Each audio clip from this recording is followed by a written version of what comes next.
Այսօր երկուշաբթի է եւ արդեն պարզ է, որ Կոտայք TV եթերում իր աշխատանքն է սկսում բարի լույսը։ Բարի առավոտ իմ շատ սիրելի հեռուստադիտողներ, սիրելի հայրենակիցներ, ուրախ եւ շնորհակալ եմ, որ արթնանալուն պես անմիջապես միացել եք մեզ, քանի որ կա վստահություն, որ ունենալու եք բարի, պոզիտիվ եւ դրական հույզերով լի առավոտ։ Իսկ հաղորդման սկզբում ասեմ, որ վերջերս մոլորակի վրա կյանքի հետքեր են հայտնաբերվել Մարս մոլորակի վրա, այդ մասին տեղեկացնում են NASA-ի գիտնականները։ Մարսագնացը մոլորակի վրա գտել է քարեր, որոնց վրա լուսավոր բծեր են հայտնաբերվել, որոնք շատ նման են այն բծերին, որոնք երկրի վրա առաջանում են,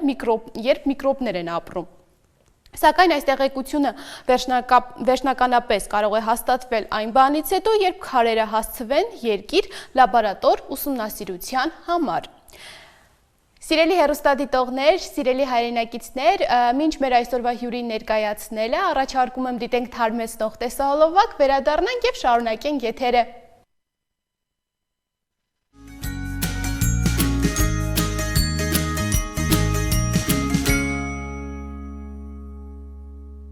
Մենք վերադարձանք իմ շատ սիրելի հեռուստադիտողներ եւ արդեն ներկայացնեմ մեր այսօրվա հյուրին։ Այսօր խոսելու ենք MyBooks Store կարդալով հարթակի հիմնադիր տնօրեն Լևոն Ստեփանյանի հետ։ Բարև ձեզ։ Բարև ձեզ։ Շնորհակալ ենք առավոտը միասին սկսելու համար եւ մեզ հյուրընկալելու համար։ Ես էլ եմ շնորհակալ հրավերի համար։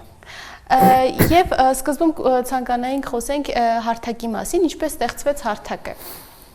Ի սկզբանե ստեղծվել է MyBooks Store գրախանութը որպես Հայաստանում առաջին արծած գրախանութ 2016 թվականին ու հարթակ սկզբում որպես գրախանութ էինք հանդես գալիս, բայց դրան զուգահեռ տարբեր գրքային նախաձեռնություններ էինք իրականացնում ու 2021 թվականից արդեն ֆորմալ գործունեությունը սկսեց կարդալով հարթակը, մինչև այդ գործունեությունը ծավալվում էր ու ամբողջ գործունեությունը կարելի ասել կազմակերպում էր MyBooks Store գրախանութի անվան տակ։ Մենք ստեղծեցինք կարդալով հարթակը, որպեսզի MyBooks Store-ը մնա որպես գրախանութ, իսկ այդ բոլոր նախաձեռնությունները արդեն լինեն կարդալով հարթակի նախաձեռնությունները։ Նաև կատարում եք գրքային արշավներ, մի փոքր կպատմեք նաև դրա մասին, որտեղ է իրականացվում, ինչպես եւ ովքեր կարող են մասնակցել։ Մեր գրքարշավ նախաձեռնությունը մենք 3 ենք եղել գրքարշավ, ով Էջմիածնում եւ Սարտարապատում։ Մենք գրքասերների ակումբ է գրքարշավը ինքը էլի նախաձեռնությունն է, որը մեր կարդալովի այլ նախաձեռնությունից է ծնվել գաղափարը, մի խումբ ունենք Facebook-ում, որը գրքերի աշխարհում առաջին գրքերի crowdfunding-ն է, որի միջոցով մարդիկ գրքեր են կարողանում ձեռք բերել, գումարի կեսը վճարում են իրենք, կեսը հավաքում են խմբի անդամները, այսինքն միմյանց օգնելու եւ գրքեր ձեռք բերելու հնարավորություն կա այդտեղ։ Այդ խմբի անդամները, երբ որ միմյանց շատ էին օգնում ու իրանց մոտ արդեն ընկերական հարաբերություններ էր սկսվել, իրենք մեզ խնդրում էին, որ կազմակերպենք որևէ քաղաքից դուրս ֆորմատով ինչ-որ բան, որպեսզի հավաքվենք վիրտուալ աշխարհից իրական աշխարհում շփվենք, ու մենք որոշեցինք, որ իրականացնենք գրքարշավ նախաձեռնությունը, որի նպատակը Հայաստանը բացահայտելն է, Հայաստանի գեղատեսիլ վայրերը բացահայտելն է, դրան զուգահեռ գրքասիրության տարածումը այդ բոլոր համայնքներում, գյուղերում, քաղաքներում, մարզերում ու դրան զուգահեռ նաև այդ նեթվորքինգը, գրքի քննարկումը, ներառելը տեղի համայնքի երիտասարդներին, համայնքի ժողովրդին այդ գրքային կյանքի մեջ, որտեղ մենք շատ միջոցառումներ իրականացնում ենք Երևանում, Երևանի բնակիչների համար, երևանցիների համար կա այդ ամբողջ հնարավորությունները, որպեսզի իրենք կարողանան մասնակցել տարբեր գրքային նախաձեռնությունների միջոցառումների, իսկ մարզերում այդ բացը կար ու մենք փորձում ենք գրքարշավի շրջանակում լրացնել այդ բացը։ Իսկ ինչպես է ընտրվում, թե որտեղ պետք է իրականացվի եւ արդեն քանի մարզում եք իրականացրել գրքային արշավը։ Հայաստանի բոլոր մարզերում ենք եղել, Հայաստանի բոլոր կարելի ասել արդեն համայնքներում եղել ենք, Տավուշից, Լոռուց մինչև Սյունիք, Արագածոտնից մինչև Կոտայք բոլոր մարզերում Շիրակում ու 2018 թվականի հունիսից իրականացնում ենք շուտով կլինենք 7 տարեկան ու այդ 7 տարվա ընթացքում ամեն ամիս պարտադիր մենք արշավ ենք ունենում բացառապես դեկտեմբեր ամսից դեկտեմբերը միշտ մեր համար ոնց որ նախաամանորյա ինչպես բոլոր խմբերը ընկերությունները կորպորացիաները հավաքվում են եւ ամանորյա տոներ նշում մենք էլ այդ նույն ֆորմատով մեր գրքարշավում ենք նշում որտեղ գրքարշավը մի հատ մեծ ընտանիք է որտեղ արդեն միաձուլված մարդիկ կան իսկ ովքեր կարող են մասնակցել մասնակցության ինչ որ բացառություններ չունենք 2 տարեկան երեխայից մինչև 70 տարեկան մասնակիցներ ենք ունենում գրքարշավը բոլորի համար է բայց հիմնական մասնակիցները լինում են ուսանող եւ մի քիչ ուսանողից ավելի բարձր տարիքի բայց նաեւ ունեն քոլեջի սովորողներ դպրոցականներ ովքեր մշտական ընտանիքի անդամ են արդեն դարձել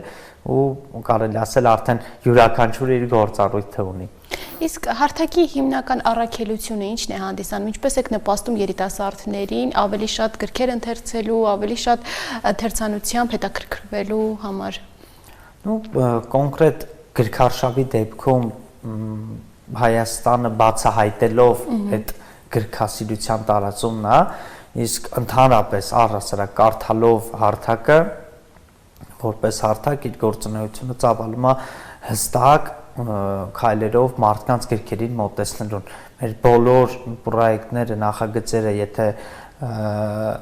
հատառհատ մենք ուսումնասիրենք, յուրաքանչյուրի մեջ կա սոցիալական կոմպոնենտ, յուրաքանչյուրի մեջ կա հստակ գաղափարախոսություն, թե մենք ինչ ենք ուզում այդ նախագծով իրականացնել։ Ամբողջ գաղափարն է, որ մարդիկ շատ սկսեն կարդալ ու շատ մարդիկ կարդան ու հնարավորություն ունենան գրքեր կարդալու։ Իսկ բացի գրքարշավներից փառատոներ նույնպես իրականացնում եք, թե դեռ ոչ։ Այո, մենք 3 տարի արդեն իրականացրել ենք Հայաստանում կարդալով գրքի փառատոնը, յուրաքանչյուր տարին ամեն տարի 8-ից 10,000 այցելու ենք ունենում, 15-ից 20 միջոցառումներ ենք ունենում, այդ 2 օրերի ընթացքում շատ մեծ եղջերով գրքերի վաճառք է իրականացվում ու էլի նպատակը խթանել ընթերցանությանը, խթանել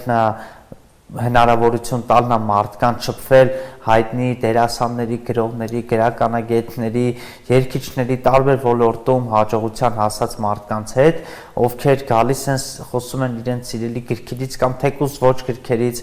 մաստեր կլասներ ենք ունենում, գործարար հանդիպումներ ենք ունենում, գրքերի շնորհանդեսներ ենք ունենում փառատոնների ընթացքում, որի ամբողջ նպատակը այդ միջոցառումներին մարդկանց հնարավորություն տալն է անվճար մասնակցել նմանատիպ միջոցառումների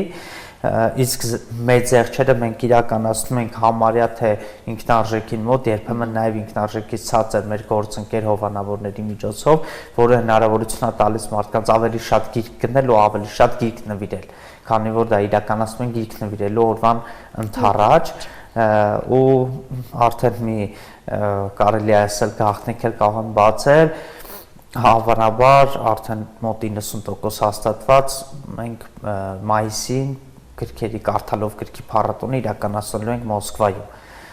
Դա արդեն ապրիլի մինչև կեսեր բարձ կլինի օրերը ամեն ինչու Ռուսաստանում ապրող մեր հայրենակիցների համար մեծ հնարավորություն կլինի հայկական գրքեր ձեռք բերելու, հայ գրողների հետ ծանոթանալու, շփվելու, որտեղ նախատեսում եմ, որ նաև Հայաստանից մեր հետ դելեգացիա է գալու դեպի Մոսկվա ու այնտեղ մարդիկ հնարավորություն են ունենալու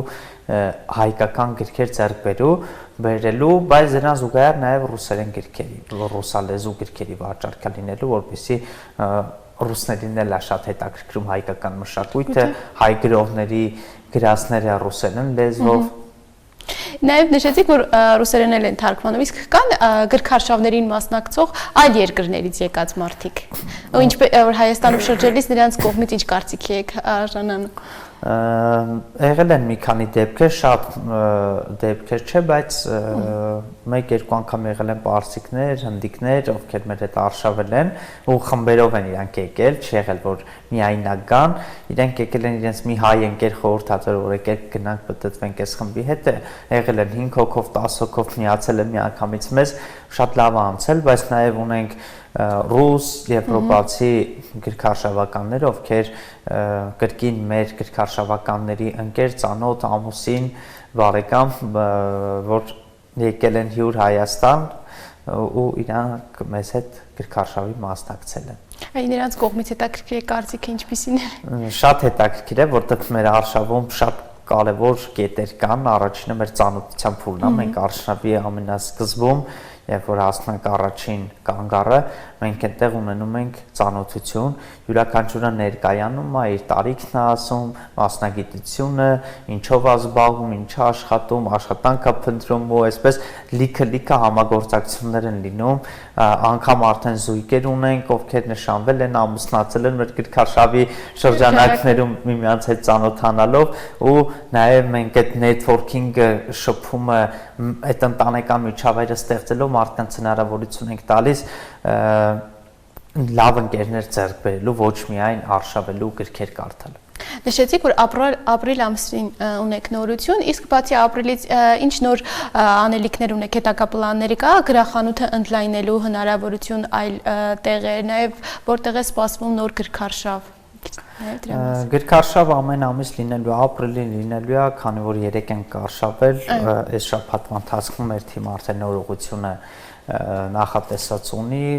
մինչև շաբաթվա հավանաբար արդեն կհայտարարենք, թե որ ուղղությամբ են գնալու, մարդիկ կարող են գրանցվել ու մասնակցել մեզ հետ գալ գրքարշավների։ Նաև մենք գրքարշավ իրականացնում ենք կորպորատիվ մակարդակով դպրոցներից մինչև տարբեր ընկերությունների համար, իրանց համար հատուկ թիմ բիլդինգային խաղերի միջոցով հնարավոր է իրանք չեն ցանկանում գրքի քննարկում, դրա փոխարեն ցանկանում են ինչ-որ ինտելեկտուալ խաղ, դա մենք կազմակերպում ենք, մեր գիդերը տանում են, պտտվում են մարդիկ, ունենք պրոֆեսիոնալ վարորդ, մեր գրքարշավի համար նախատեսված գործընկերությունը, ով մեծ տրանսպորտն է ապահովում, այսինքն արդեն ձևավորված առաջարկներ ունենք մենք տարբեր ընկերությունների, դպրոցների, մանկապարտեզների ու նաև տարբեր խմբերի համար, ոչ միայն գրքարշավը մեկ անգամ մենք մեր խմբի համար ենք իրականացնում, կարող են մարդիկ անհատապես միանալ, բայց խմբերի համար եւս այս տարվանից իրականացնելու ենք։ Հաջորդ նախաձեռնությունը հենց գրքերի փառատոնն է, որ իրականացնել ենք Մոսկվայում, մեր մյուս նախաձեռնությունների մասով այս պահին ուղղակի ակտիվացնում ենք ավելի շատ գաղափարակից մարդիկ ենք ներգրավում պրոյեկտներում, իսկ գրախանութը օնլայնելու դեռևս օֆլայն գրախանութ բացելու նպատակ չունենք, որտեղ փորձել ենք եկամտաբեր ու ձեռնտու չեղել, այլ հակառակը մինուսով ենք աշխատել, դրա համար այս պահին միայն օնլայն ենք աշխատում, նաև կայքի ուղղությամբ ենք աշխատում, որպեսզի մարդիկ առցանց կատարեն գնումներ, վճարումներ, առցանց ամբողջը առցանց իրականացվի, մարդկանց ազատենք այդ ինչ-որ կանխիկով վճարելու կամ թեկուզ տեղում պոսով վճարելու հնարավորությունը։ Իսկ ինչ եք նկատում, ներկայումս ամենապահանջված գիրքը որն է, որ ընթերցողները այս ընթացքում շատ են ցանկանում ընթերցել։ Տեսեք, Հայաստանում հիմնականում ամենապահանջվածը անընդհատ փոխվում է, որտեղ ամենապահանջված լինում են նոր հրատարակված գրքերը, այսինքն գիրք հրատարակումը առաջիկա մի քանի ամիսներին իր պահանջարկը մեծ է, հետո սկսում է պասիվանալ, բայց վերջին ամիսներին տպագրված ու պարբերաբար շատ վաճառք ունեցող գրքեր են նույն հայ գրող Աշոտ Աղաբաբյանի նմանակը գիրքը, Արադ Թադևոսյանի Վանոն ու Վազգենը, այդ գիրքն են բավականին շատ հարցնում, համաշխարհային գրողներից էլ շատ գործեր կան, որ մարդիկ հետաքրքրվում են, Խալեդ Հոսեյնի գրքերը, Ռեմարկի գրքերը, որոնք միշտ կարելի ասել վաճառք ունենում են, նաև ինքնազարգացմանը նպաստող գրքեր, նույն ատոմային սովորությունները, բիզնես գրքեր, որոնք մարդկանց ինքնազարգացմանն են նպաստում, ոչ միայն գեղարվեստական երանգ են տալիս, այլ իրանք կարդում հաճույք են ստանում, այլ նաև հստակ քեյսեր ֆինանսական գրագիտության մասին, մարքեթինգի մասին, նմանատիպ գրքերի վաճառք էլ բավականին մեծ ու հետաքրքրությունը մեծ է մեր հանրության կողմից։ Ինչպես նշեցիք, նոր գրողների գրքերը սկզբում բեսթելերներ են դառնում եւ շատ են պահանջարկային։ Ձեր կարծիքով հնարավոր է, որ մի օր ժամանակակից գրողների կողքին մեր դասական գրողների գրքերը այլևս չընթերցվի, քանի որ հիմա անընդհատ նոր գրքեր եւ երիտասարդները ավելի շատ սիրում են նոր գրողների գրքեր կարդալ։ Ինչ եք նկատում։ Չէ, դասական գրողների գործերն էլ կարծում են, քանի որ նրանց մեծ մասի գործերը պարտադիր ընթերցանության շարքից են ու դպրոցներում դասավանդվում է, իսկ ինչը որ դպրոցներում չի դասավանդվում, շատ կան հայ գրողների գործերից, որոնք պարտադիր ընթերցանության շարքում չեն կամ թեկուզ այդ շարքում են, բայց դպրոցահասակ երիտասարդները չեն կարդում կամ սեղմակներն են կարդում, իրանք Ես էլ ինչ-որ պահի որոշում եմ, որ մեր հայ գրողներից, չգիտեմ, Մաթևոսյանը եմ ուզում կարդալ, Նարդոսը եմ ուզում կարդալ, չեմ կարծում դա խանգարելու է, հակառակը ցանկացած նոր լավ գրքի հրատարակումը նպաստում է նախորդ գրքերի վաճառքին եւ ընթերցանության մեծացմանը, որովհետեւ երբ որ մարդը լավ գրքի է հանդիպում, ինքը սկսում ավելի շատ ընթերցել։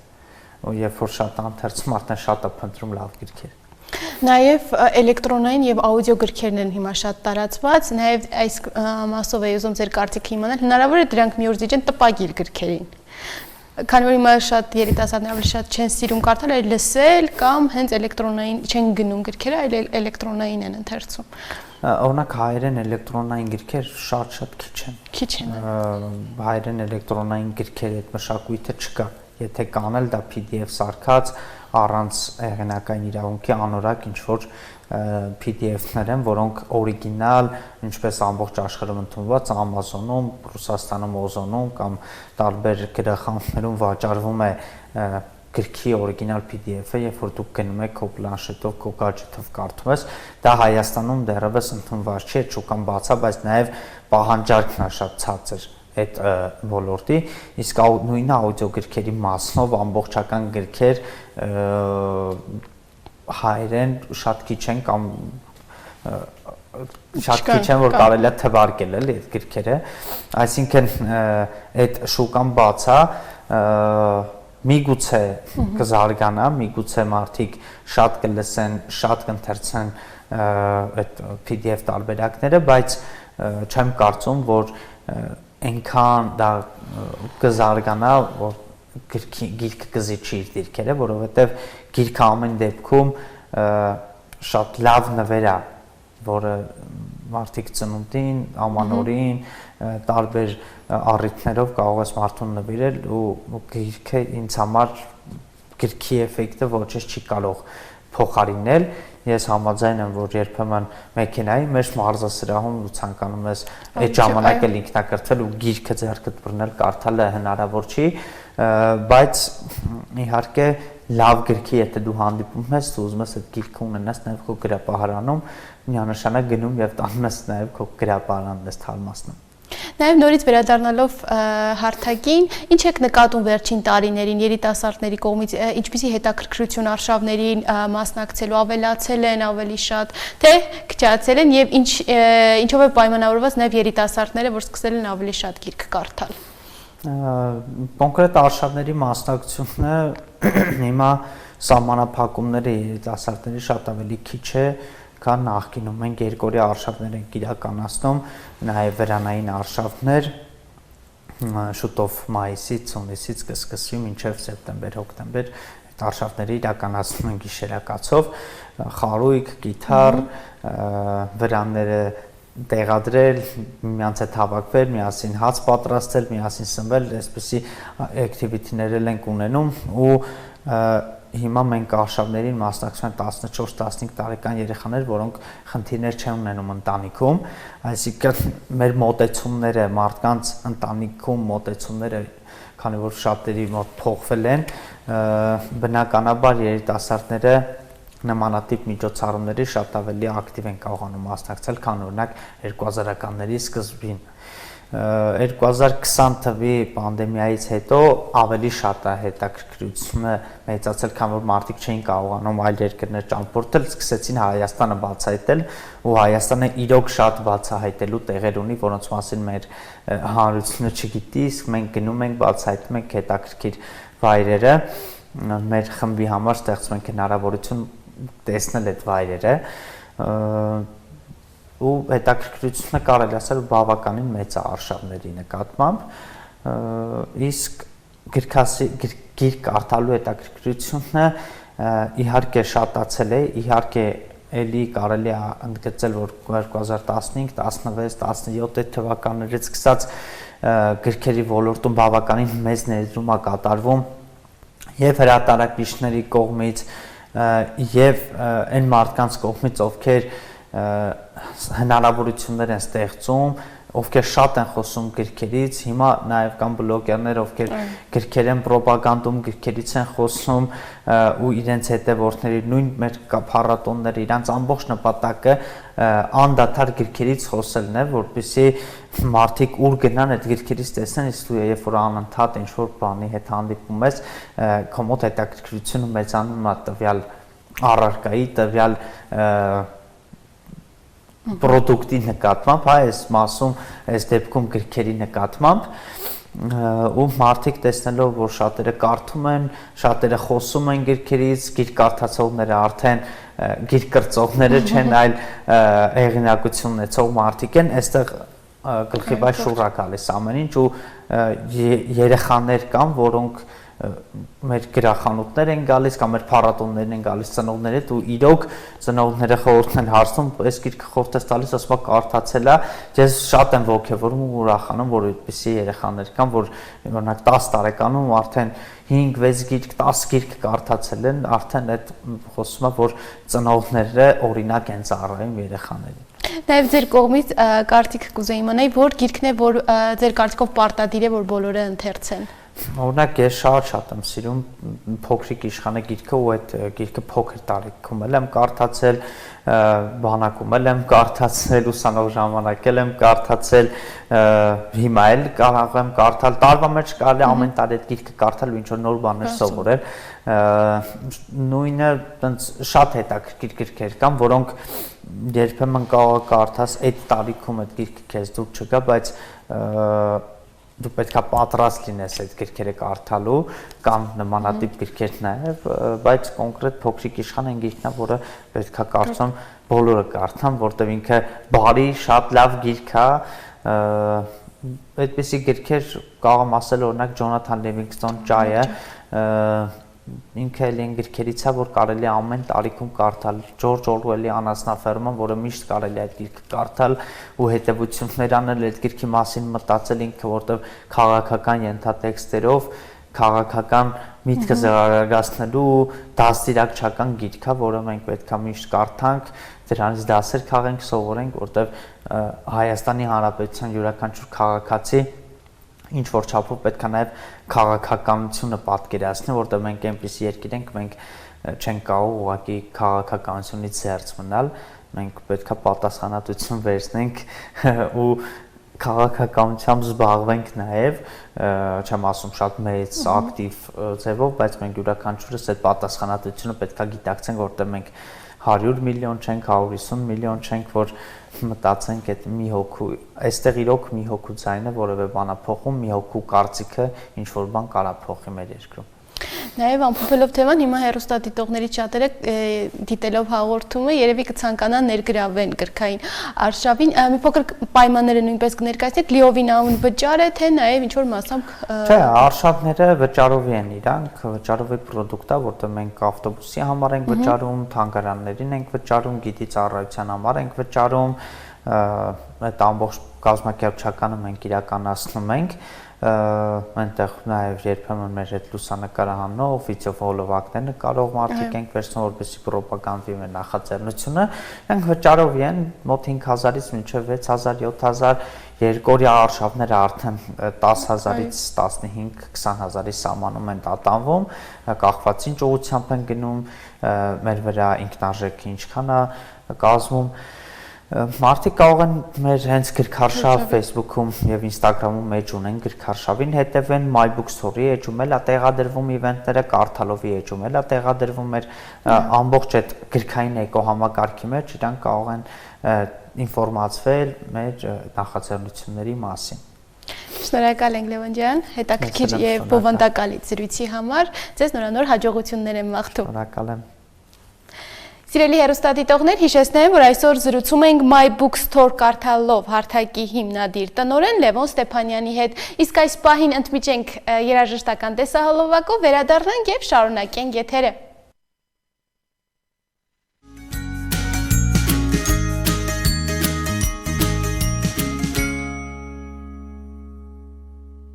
Մենք վերադարձանք, բարի լույս եմ մաղթում նրանց, ովքեր նոր են միացել մեզ։ Սիրելի հեռուստադիտողներ, վստահ եմ, որ մեզ դիտողներից շատերը շատ են սիրում կարտոֆիլի չիփսեր, իսկ երբևէ մտածել եք, թե ինչպես են ստեղծվել մեր ամենասիրելի կարտոֆիլի չիփսերը։ Կարտոֆիլի չիփսերը հայտնագործվել են պատահաբար 1853 թվականին Նյու Յորքի Սարատոգա Սփրինգ քաղաքում։ Ըստ պատմության, շեֆ խոհարար Ջորջ Քրամը աշխատում էր ռեստորանում եւ այդ ամեն ինչը պատրաստվել է դժգոհ հաճախորդի պահանջին, երբ հաճախորդը բողոքել էր, որ նրա տապակած կարտոֆիլը շատ հաստ է։ Ջորջ Քրամը նյարդայնանալով որոշել է կարտոֆիլը կտրատել շատ բարակ, այնուհետև տապակել այնքան, մինչև դառնա խրթխրթան եւ վերջում ավելացրել էր աղ։ Սակայն ի զարմանս նրա հաճախորդը հիացած է եղել նոր ուտեստով եւ շուտով այն դարձել է ռեստորանի ամենահայտնի ուտեստներից մեկը։ Այս գաղափարը ժամանակի ընթացքում տարածվել է եւ 20-րդ դարի սկզբին ընկերությունը սկսել է արդյունաբերական ձևով արտադրել կարտոֆիլի չիփսեր, իսկ 1920-ականներին հայտնվեցին առաջին փաթեթավորված չիփսերը, իսկ 1950-ականներին համեմված տարբերակները, իսկ այսօր չիփսերը արդեն հայտնի են ամբողջ աշխարհում։ Հիմա Սիրելի հեռուստադիտողներ, ուզում եմ անդրադառնալ մի երկրի, որը հայտնի է իր հազարավոր լճերով եւ բևեռափայլով։ Խոսքս Ֆինլանդիայի մասին է։ Առաջարկում եմ միասին բացահայտենք Ֆինլանդիայի պատմությունը, մշակույթը եւ туриզմի բոլոր հնարավորությունները։ Ֆինլանդիան հյուսիսային Եվրոպայի մի երկիր է, որը հայտնի է իր բնական գեղեցկությամբ, առաջատար տեխնոլոգիաներով եւ բարձր կենսամակարդակով։ Այն սահմանակցում է Շվեդիային, Նորվեգիային եւ Ռուսաստանին, ունենալով երկար ափամերձ գիծ Բալթիկ ծովի երկայնքով։ Ֆինլանդիան երկար ժամանակ եղել է Շվեդիայի, ապա Ռուսաստանի տիրապետության տակ։ Սակայն 1917 թվականին հոկտեմբերյան հեղափոխության ժամանակ Ֆինլանդիան հայտարարեց իր անկախության մասին, որը հետագայում ճանաչվեց միջազգային հանրության կողմից։ Երկիրը մասնակցեց երկրորդ համաշխարհային պատերազմին, պաշտպանելով իր տարածքը Խորհրդային Միությունից։ Ֆինլանդիան հայտնի է իր հազարավոր լճերով եւ անտառներով։ Այն նաեւ աշխարհում ամենաշատ ջրային տարածքներ ունեցող երկրներից մեկն է։ Ձմեռը երկար է եւ ձյունառատ, իսկ ամառները կարճ, բայց շատ պայծառ, հատկապես հյուսիսում, որտեղ տեղի է ունենում կեսգիշերային արևի երևույթը։ Ձմռանը հատկապես Լապլանդիայում կարելի է տեսնել հայտնի բևեռափայլը։ Ֆինլանդիան ունի բարձր մշակութային մակարդակ եւ աշխարհում համարվում է կրթության առաջատար երկիր։ Ֆինլանդական կրթական համակարգը օրինակ է դարձել բազմաթիվ երկրների համար շնորհիվ իր նորարարական մոտեցումների։ Ֆինլանդական մշակույթը առանձնանում է իր գրականությամբ, ինչպես նաեւ հանրահայտ սաունայի մշակույթով։ Ֆինլանդիան ունի զարգացած տնտեսություն հիմնված բարձր տեխնոլոգիաների, մաքուր էներգիայի եւ փայտամշակման արդյունաբերության վրա։ Երկիրը համարվում է համաշխարհային առաջատար տեխնոլոգիաների եւ ստարտափների զարգացման ոլորտ։ Այստեղ ծնվել է հայտնի Nokia ընկերությունը եւ այսօր էլ Ֆինլանդիան շարունակում է նորարարական տեխնոլոգիաների ոլորտում մնալ առաջատար։ Ֆինլանդիան առաջարկում է զբոսաշրջության բազմաթիվ հնարավորություններ։ Ամռանը կարելի է այցելել լճեր, զբոսնել հյուսիսային անտառներում, իսկ ձմռանը սահել եղջերուների սահնակներով, ինչպես նաև հանդիպել Սանտա Կլաուսին Լապլանդիայում։ Ֆինլանդիան մի երկիր է, որը համատեղում է բնական գեղեցկությունը, մշակութային հարուստ ժառանգությունը եւ տեխնոլոգիական զարգացումը։ Այն հայտնի է իր խաղաղ բնակչությամբ, բարձր կյանքի որակով եւ էկոլոգիապես մաքուր միջավայրով, դարձնելով այն աշխարհի ամենաերջանիկ երկրներից մեկը։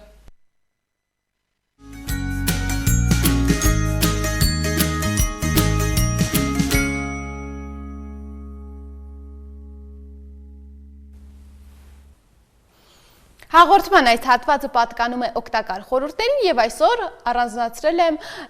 ձվի մասին եւ խոսելու ենք ձվի օգտակար հատկությունների եւ ինչպես նաեւ վնասակար եւ հակացությունների մասին։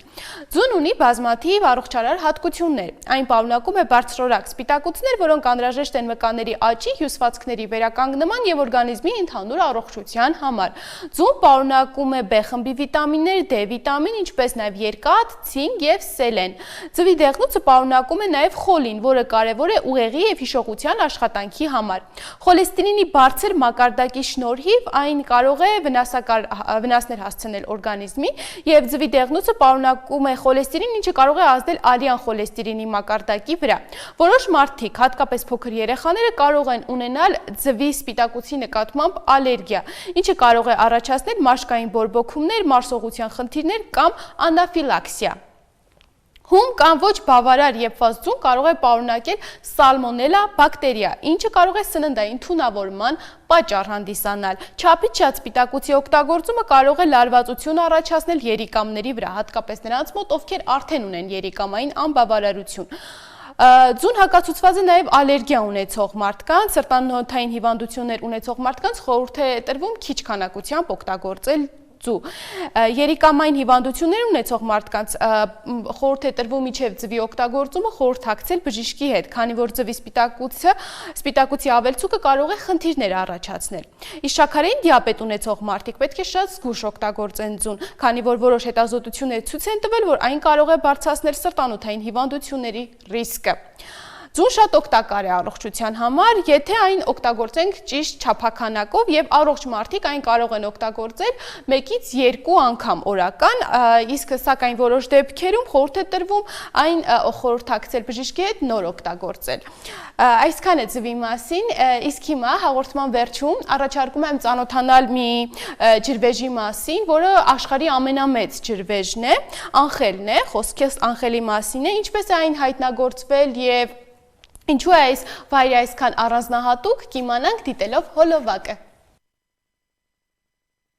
Աշխարհում բազմաթիվ հիասքանչ ջրվեժներ կան, սակայն դրանցից ամենաբարձրն է անխել ջրվեժը, որը տեղակայված է Վենեսուելայի Կանաիմա ազգային պարկում։ Այս բնական հրաշքը 979 մետր բարձրությամբ գրավել է ոչ միայն գիտնականների, այլև արկածախնդիր զբոսաշրջիկների ուշադրությունը։ Անխել ջրվեժը անվանվել է ամերիկացի օդաչու Ջիմի Էնջելի պատվին, ով 1933 թվականին առաջին անգամ տեսել է այն ինքնաթիռով թռչելիս։ 1937 թվականին նա փորձեց վայրեջք կատարել ջրվեժի գագաթին, սակայն ինքնաթիռը խրվել էր ճահիճների մեջ, եւ նա ստիպված է եղել իր անձնակազմի հետ քայլել անտառի միջով 11 օր, մինչև փրկվելը։ Ջուրը ընկնում է այնքան մեծ բարձրությունից, որ մինչև գետնին հասնելը մեծ մասը գոլորշիանում է կամ վերածվում է մառախուղի։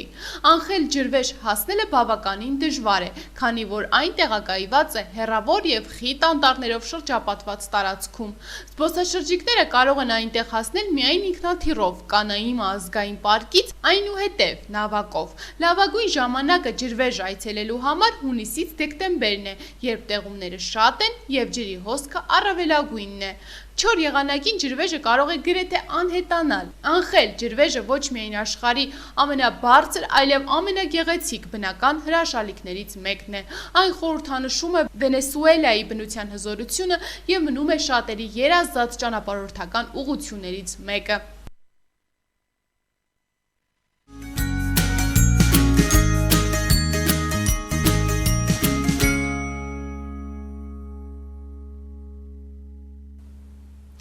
Սիրելի հեռուստադիտողներ, մեր առավոտյան ծրագիրը մոտեցավ իր ավարտին,